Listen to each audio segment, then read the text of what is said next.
আমার স্ত্রীকে আমার আর ভালো লাগে না, এর ব্যাখ্যা কি ডক্টর? তাকে এখন আর আমার পছন্দ না, সাইকোলজির মতে এর ব্যাখ্যা জানতে চাই। অপর পাশে বসা ভদ্রলোকের কথা শুনে বিস্মিত হইনি মোটেই। এরকম উদ্ভট ঘটনা নিয়ে প্রায় লোকই আসে আমার কাছে। আমি মুচকি হেসে চশমা ঠিক করলাম, বললাম, চা খাবেন নাকি কফি? কিছু খেতে চাই না, আমি আমার সমস্যা নিয়ে সিরিয়াস ডক্টর। এর পার্মানেন্ট সলিউশন দরকার। আমি চা অর্ডার করলাম, বললাম, আপনি আমার প্রবলেমটা ক্লিয়ারলি বলুন। কেন ভালো লাগে না? কবে থেকে ভালো লাগে না, এ টু জেড। লোকটি কলার ঠিক করলো, চায়ে চুমুক দিয়ে বলতে শুরু করলো, আমার স্ত্রীর সাথে আমার প্রেমের বিয়ে, তখন তার বয়স ছিল 19। ভার্সিটি লাইফে আমাদের প্রেম, সে সময় সে প্রচণ্ড সুন্দরী ছিল। তার রূপে মুগ্ধ হয়ে প্রেমের প্রস্তাব দেই।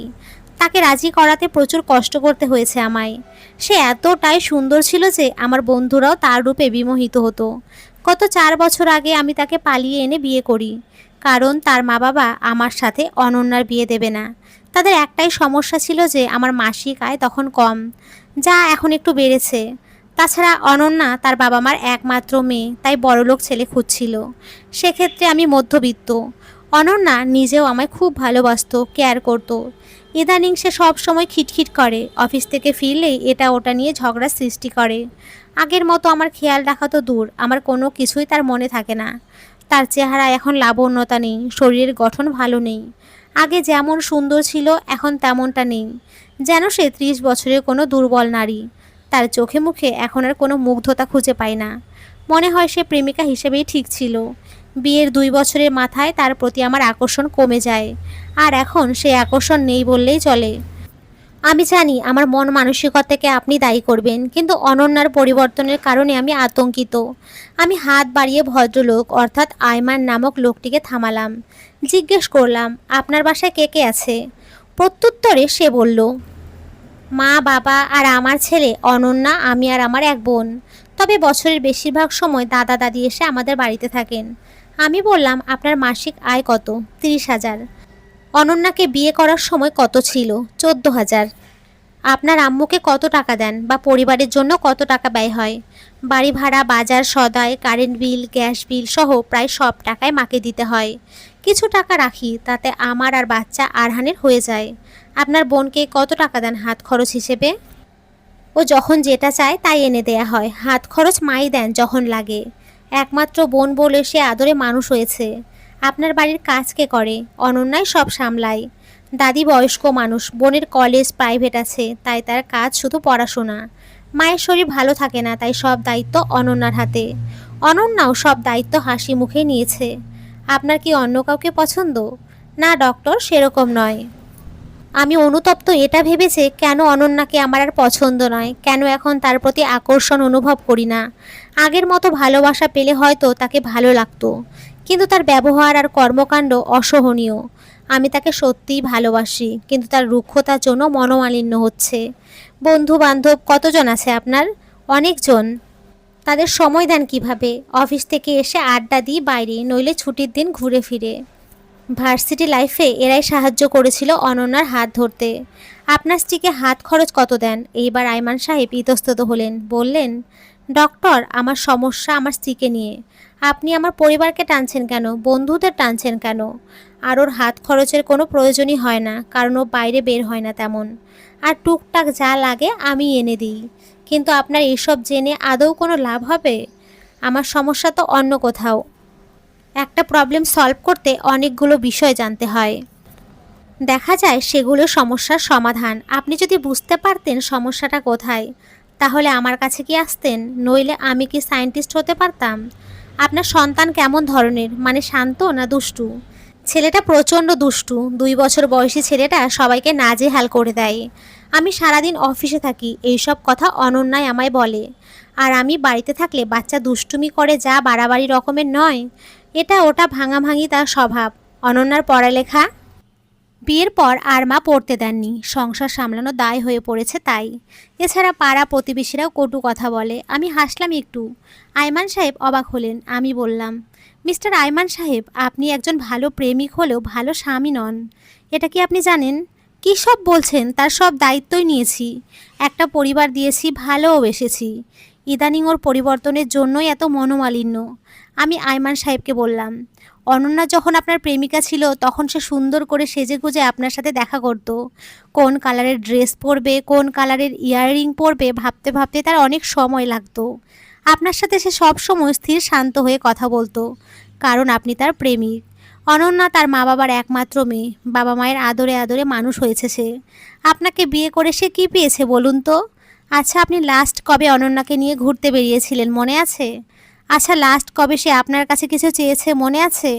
মিস্টার আয়মান, আপনি অনন্যাকে আপনার বউয়ের চেয়ে বেশি বাড়ির বউ ভেবেছেন। আদরে বেড়ে ওঠা মেয়েটা আপনার 14,000 টাকা বেতনেও আপনার পাশে থেকেছে, আপনার হাত ধরেছে। কঠিন সময় সে কিন্তু আপনাকে ছাড়েনি। সে মা বাবাকে ভুলে আপনার সাথে চলে এসেছে, আর আপনি তাকে রানী করে না রেখে বাড়ির ঝি হিসেবে ট্রিট করেছেন।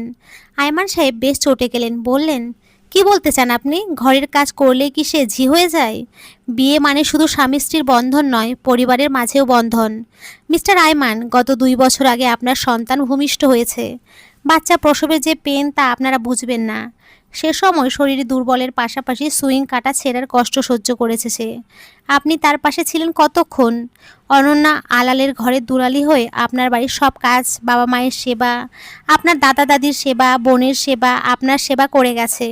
এত এত কাজ করার পর তার কি মন চাইবে অফিস থেকে ফেরার পর আপনার সাথে মিষ্টি করে কথা বলতে, সেজেগুজে বসে থাকতে?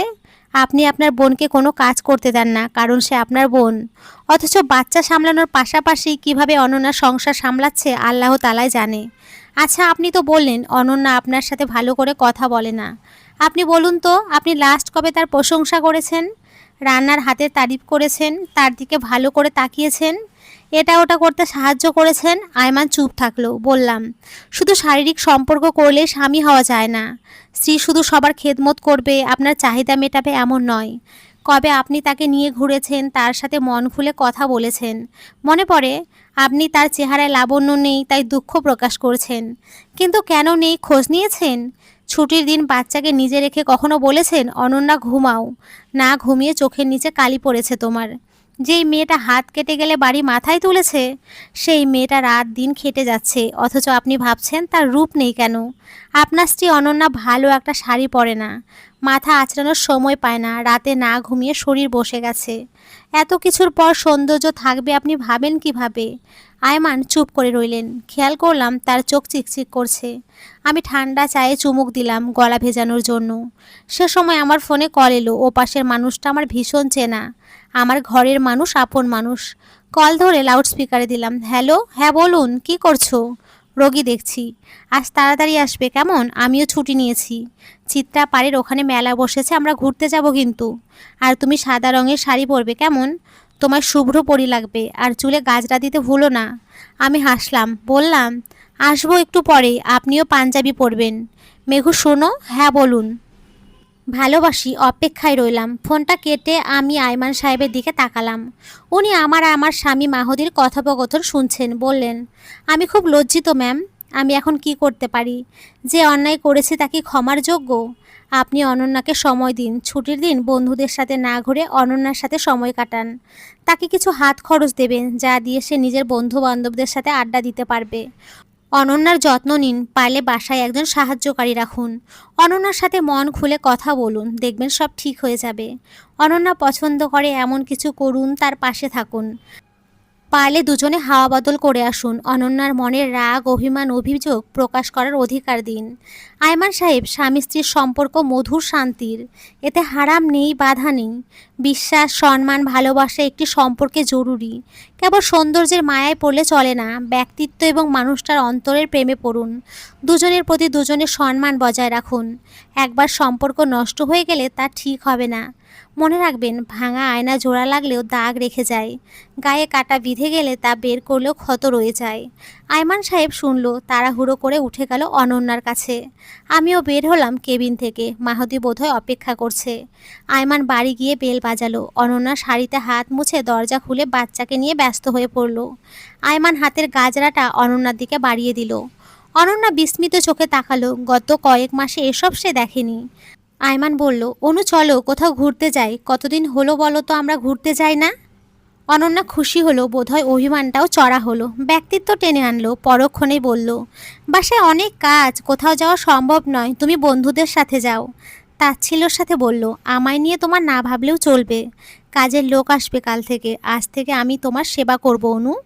যা করেছি ভুলে যাও, আমায় ক্ষমা করে দাও। আমি তোমায় অবহেলা করেছি, তোমার যত্ন নিইনি। আমি স্বামী হিসেবে ব্যর্থ, আমি লজ্জিত অনু। আর এমনটা হবে না, আমি আদর্শ স্বামী হব, কথা দিচ্ছি। অনন্যা কাঁদলো, এটা বোধহয় সুখের কান্না।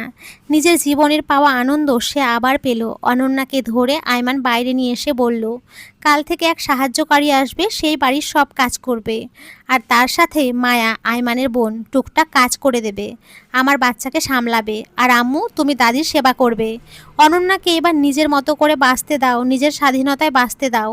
মা বাবা ত্যাগ করে মেয়েটি অনেক কষ্ট পেয়েছে, ওকে একটু নিজের মেয়ে ভাবো। এর 2 মাস পরে আয়মানের সাথে আমার দেখা। হুড়তোলা রিকশা চড়ে দুজনে কোথাও যাচ্ছিল।